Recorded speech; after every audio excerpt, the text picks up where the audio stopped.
Première épître de Paul aux Thessaloniciens, chapitre 1. Paul et Sylvain et Timothée, à l'église des Thessaloniciens, qui est en Dieu le Père et en Jésus-Christ le Seigneur. Que la grâce et la paix vous soient données de la part de Dieu notre Père et du Seigneur Jésus-Christ. Nous rendons continuellement grâce à Dieu pour vous tous, faisant mention de vous dans nos prières, nous rappelant sans cesse l'œuvre de votre foi, le travail de votre charité et la fermeté de votre espérance en notre Seigneur Jésus-Christ, devant Dieu notre Père. Nous savons, frères, bien-aimés de Dieu, que vous avez été élus, notre évangile ne vous ayant pas été prêché en parole seulement, mais avec puissance, avec l'Esprit Saint et avec une pleine persuasion. Car vous n'ignorez pas que nous nous sommes montrés ainsi parmi vous, à cause de vous. Et vous-même, vous avez été mes imitateurs, et ceux du Seigneur, en recevant la parole au milieu de beaucoup de tribulations, avec la joie du Saint-Esprit, en sorte que vous êtes devenus un modèle pour tous les croyants de la Macédoine et de l'Achaïe. Non seulement, en effet, la parole du Seigneur a retenti chez vous dans la Macédoine et dans l'Achaïe, mais votre foi en Dieu s'est fait connaître en tout lieu, de telle manière que nous n'avons pas besoin d'en parler.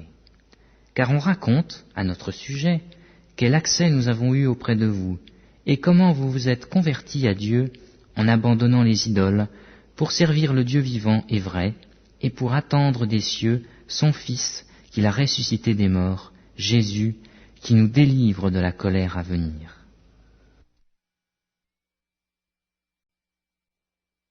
Première épître de Paul aux Thessaloniciens, chapitre 2. Vous savez vous-même, frères, que notre arrivée chez vous n'a pas été sans résultat. Après avoir souffert et reçu des outrages à Philippe, comme vous le savez, nous prîmes de l'assurance en notre Dieu pour vous annoncer l'évangile de Dieu au milieu de bien des combats. Car notre prédication ne repose ni sur l'erreur, ni sur des motifs impurs, ni sur la fraude, mais selon que Dieu nous a jugés dignes de nous confier l'évangile. Ainsi nous parlons, non comme pour plaire à des hommes, mais pour plaire à Dieu, qui sonde nos cœurs. Jamais, en effet, nous n'avons usé de paroles flatteuses, comme vous le savez. Jamais nous n'avons eu la cupidité pour mobile. Dieu en est témoin. Nous n'avons point cherché la gloire qui vient des hommes, ni de vous, ni des autres. Nous aurions pu nous produire avec autorité, comme apôtres de Christ, mais nous avons été pleins de douceur au milieu de vous. De même qu'une nourrice prend un tendre soin de ses enfants, nous aurions voulu, dans notre vive affection pour vous, non seulement vous donner l'évangile de Dieu, mais encore nos propres vies, tant vous nous étiez devenus chers. Vous vous rappelez, frères, notre travail et notre peine, nuit et jour à l'œuvre, pour n'être à charge à aucun de vous. Nous avons prêché l'évangile de Dieu. Vous êtes témoins, et Dieu l'est aussi, nous avons eu envers vous qui croyez une conduite sainte, juste et irréprochable. Vous savez aussi que nous avons été pour chacun de vous ce qu'un père est pour ses enfants, vous exhortant, vous consolant, vous conjurant de marcher d'une manière digne de Dieu, qui vous appelle à son royaume et à sa gloire. C'est pourquoi nous rendons continuellement grâce à Dieu, de ce qu'en recevant la parole de Dieu, que nous vous avons fait entendre, vous l'avez reçue, non comme la parole des hommes, mais ainsi qu'elle est véritablement, comme la parole de Dieu, qui agit en vous qui croyez. Car vous, frères, vous êtes devenus les imitateurs des églises de Dieu, qui sont en Jésus-Christ dans la Judée, parce que vous aussi, vous avez souffert de la part de vos propres compatriotes, les mêmes maux qu'elles ont souffert de la part des Juifs. Ce sont ces Juifs qui ont fait mourir le Seigneur Jésus et les prophètes, qui nous ont persécutés, qui ne plaisent point à Dieu, et qui sont ennemis de tous les hommes, nous empêchant de parler aux païens pour qu'ils soient sauvés, en sorte qu'ils ne cessent de mettre le comble à leurs péchés. Mais la colère a fini par les atteindre. Pour nous, frères, après avoir été quelque temps séparés de vous, de corps mais non de cœur, nous avons eu d'autant plus ardemment le vif désir de vous voir. Aussi voulions-nous aller vers vous, du moins moi, Paul, une et même 2 fois, mais Satan nous en a empêchés. Qui est en effet notre espérance, ou notre joie, ou notre couronne de gloire? N'est-ce pas vous aussi, devant notre Seigneur Jésus-Christ, lors de son avènement? Oui, vous êtes notre gloire et notre joie.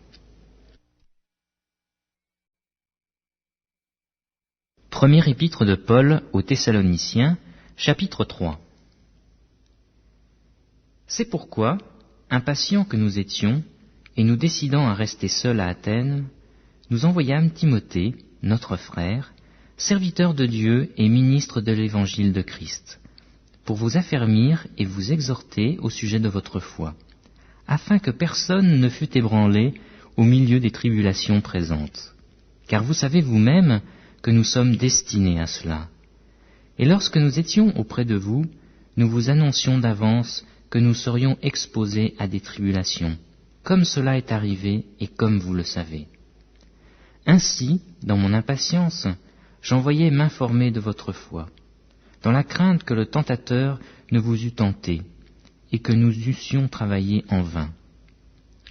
Mais Timothée, récemment arrivé ici de chez vous, nous a donné de bonnes nouvelles de votre foi et de votre charité, et nous a dit que vous avez toujours de nous un bon souvenir, désirant nous voir comme nous désirons aussi vous voir. En conséquence, frères, au milieu de toutes nos calamités et de nos tribulations, nous avons été consolés à votre sujet à cause de votre foi. Car maintenant, nous vivons, puisque vous demeurez fermes dans le Seigneur.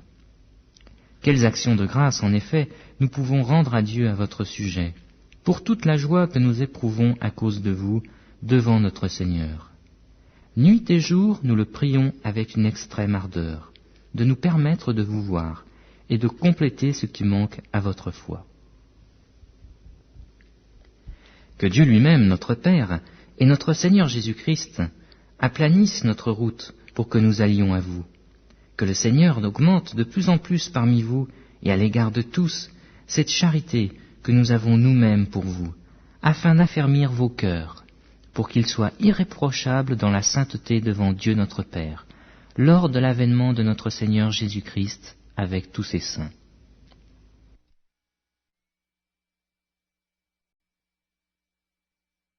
Première épître de Paul aux Thessaloniciens, chapitre 4. Au reste, frères, puisque vous avez appris de nous comment vous devez vous conduire et plaire à Dieu, et que c'est là ce que vous faites, nous vous prions et nous vous conjurons, au nom du Seigneur Jésus-Christ, de marcher à cet égard de progrès en progrès. Vous savez en effet quels préceptes nous vous avons donnés de la part du Seigneur Jésus. Ce que Dieu veut, c'est votre sanctification. C'est que vous vous absteniez de l'impudicité. C'est que chacun de vous sache posséder son corps dans la sainteté et l'honnêteté, sans vous livrer à une convoitise passionnée, comme font les païens qui ne connaissent pas Dieu. C'est que personne n'use envers son frère de fraude et de cupidité dans les affaires, parce que le Seigneur tire vengeance de toutes ces choses, comme nous vous l'avons déjà dit et attesté. Car Dieu ne nous a pas appelés à l'impureté, mais à la sanctification. Celui donc qui rejette ces préceptes ne rejette pas un homme, mais Dieu, qui vous a aussi donné son Saint-Esprit. Pour ce qui est de l'amour fraternel, vous n'avez pas besoin qu'on vous en écrive, car vous avez vous-même appris de Dieu à vous aimer les uns les autres, et c'est aussi ce que vous faites envers tous les frères dans la Macédoine entière. Mais nous vous exhortons, frères, à abonder toujours plus dans cet amour, et à mettre votre honneur à vivre tranquille, à vous occuper de vos propres affaires et à travailler de vos mains, comme nous vous l'avons recommandé, en sorte que vous vous conduisiez honnêtement envers ceux du dehors et que vous n'ayez besoin de personne. Nous ne voulons pas, frères, que vous soyez dans l'ignorance au sujet de ceux qui dorment, afin que vous ne vous affligiez pas, comme les autres qui n'ont point d'espérance. Car si nous croyons que Jésus est mort et qu'il est ressuscité, croyons aussi que Dieu ramènera par Jésus et avec lui ceux qui sont morts. Voici en effet ce que nous vous déclarons d'après la parole du Seigneur. Nous, les vivants, restés pour l'avènement du Seigneur, nous ne devancerons pas ceux qui sont morts. Car le Seigneur lui-même, à un signal donné, et à la voix d'un archange, et au son de la trompette de Dieu, descendra du ciel, et les morts en Christ ressusciteront premièrement. Ensuite, nous les vivants, qui serons restés, nous serons tous ensemble enlevés avec eux sur des nuées, à la rencontre du Seigneur dans les airs, et ainsi nous serons toujours avec le Seigneur. Consolez-vous donc les uns les autres par ces paroles. Première épître de Paul aux Thessaloniciens, chapitre 5. Pour ce qui est des temps et des moments, vous n'avez pas besoin, frères, qu'on vous en écrive. Car vous savez bien vous-même que le jour du Seigneur viendra comme un voleur dans la nuit. Quand les hommes diront paix et sûreté, alors une ruine soudaine les surprendra, comme les douleurs de l'enfantement surprennent la femme enceinte, et ils n'échapperont point. Mais vous, frères, vous n'êtes pas dans les ténèbres, pour que ce jour vous surprenne comme un voleur. Vous êtes tous des enfants de la lumière et des enfants du jour. Nous ne sommes point de la nuit ni des ténèbres. Ne dormons donc point comme les autres, mais veillons et soyons sobres. Car ceux qui dorment, dorment la nuit, et ceux qui s'enivrent la nuit. Mais nous, qui sommes du jour, soyons sobres, ayant revêtu la cuirasse de la foi et de la charité, et ayant pour casque l'espérance du salut. Car Dieu ne nous a pas destinés à la colère, mais à l'acquisition du salut par notre Seigneur Jésus-Christ, qui est mort pour nous, afin que soit que nous veillions, soit que nous dormions, nous vivions ensemble avec lui. C'est pourquoi exhortez-vous réciproquement, et édifiez-vous les uns les autres, comme en réalité vous le faites. Nous vous prions, frères, d'avoir de la considération pour ceux qui travaillent parmi vous, qui vous dirigent dans le Seigneur et qui vous exhortent. Ayez pour eux beaucoup d'affection à cause de leurs œuvres. Soyez en paix entre vous. Nous vous en prions aussi, frères, avertissez ceux qui vivent dans le désordre, consolez ceux qui sont abattus, supportez les faibles, usez de patience envers tous. Prenez garde que personne ne rende à autrui le mal pour le mal, mais poursuivez toujours le bien, soit entre vous, soit envers tous. Soyez toujours joyeux, priez sans cesse. Rendez grâce en toutes choses, car c'est à votre égard la volonté de Dieu en Jésus-Christ. N'éteignez pas l'esprit, ne méprisez pas les prophéties, mais examinez toutes choses, retenez ce qui est bon, abstenez-vous de toute espèce de mal. Que le Dieu de paix vous sanctifie lui-même tout entier, et que tout votre être, l'esprit, l'âme et le corps, soient conservés irrépréhensibles lors de l'avènement de notre Seigneur Jésus-Christ. Celui qui vous a appelé est fidèle, et c'est lui qui le fera. Frères, priez pour nous. Saluez tous les frères par un saint baiser. Je vous en conjure par le Seigneur, que cette lettre soit lue à tous les saints frères. Que la grâce de notre Seigneur Jésus-Christ soit avec vous. Amen.